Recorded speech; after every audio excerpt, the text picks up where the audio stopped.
And as you look back upon 50 years as a journalist in this town? A certain numbness. A lot. I mean, the town's changed an awful lot, as you know. And it just, sometimes it just looks like a blur.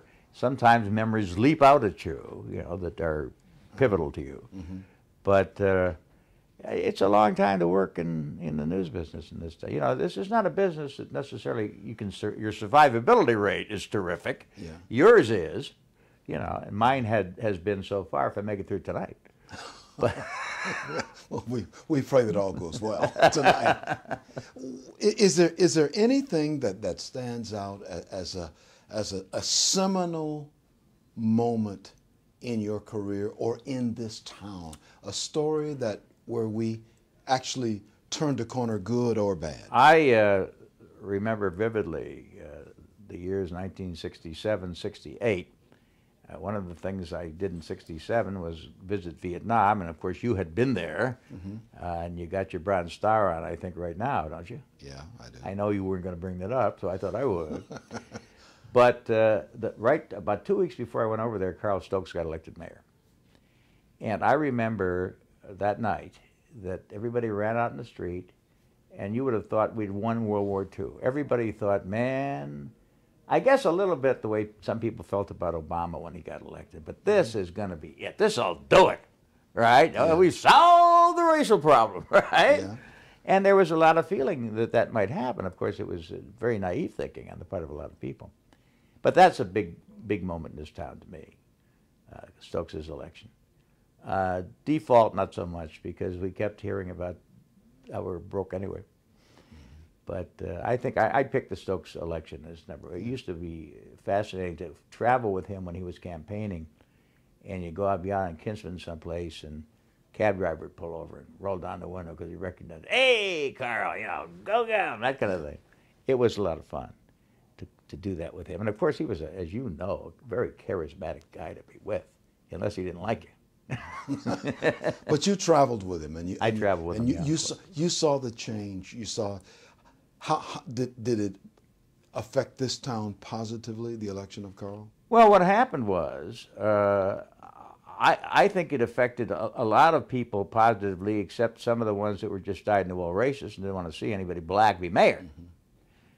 But the problem that a lot of these people had who were in his corner was they thought he could wave a magic wand and everything would be solved. Well, this was an era of riots, as you know. We had the Glenville riot, we had the Huff riot before that, and he couldn't just walk out there and calm the seas, you know, by laying a hand on them. Mm-hmm. There was a lot of division going on. But I think it had a positive effect on the city at the time it happened. I don't know what sense. What is it about Cleveland that generates a lot of news? I'm told by people who come from other cities, they don't seem to have as much rancor in politics as we have had in the past. Cleveland is kind of a fist fight city, I've been told. I think so. Well, first of all, it's divided, and we have a good combination of people who are either shooting each other or setting their hair on fire. There's always somebody who'll come along and do something for you. And say, that's a good story. You know, he set his hair on fire. Burning rivers and all that kind of thing. And people, we went through a period of time, which you remember, when they were inventing things in town that never happened. On the front page of the press, they would build all these things, like the bridge across to Canada, and the people mover who would take you around the second story of all the stores, and Erie View 2, and none of these, they put pictures of these things in the paper. That never happened. You know, just artist renditions. Just artist renditions, sure. If this town was made out of paper, we'd be like New York, you know, but it never quite happened here. Speaking of paper, you've had a career beginning in newspaper, yeah. And then you did television, 3 stations in town. That's channels 3, 5, and 25. Right. Magazines with Cleveland Magazine, WCPN Radio. Mm-hmm. What do you think it is that got you involved in that for you to be able to stick in all those different media and hold on? I don't know. I think part of it was because a lot of people would imitate me. They thought I was somewhat of a caricature. Matter of fact, they've imitated me talking to you. Well, Leon, what do you think we're going to do next? That kind of thing. So that kind of voice isn't very good for anything much but radio. Then it cleans out your sinuses. And I don't know. I just kept trying things. I'd try it. You want to do this? Well, let me try it. And see what happens. It was fun, the whole ride. Can you walk away after 50 years as a working journalist? Can you really walk away from all of this? I'd be lucky if I can walk away from this couch after 50 years.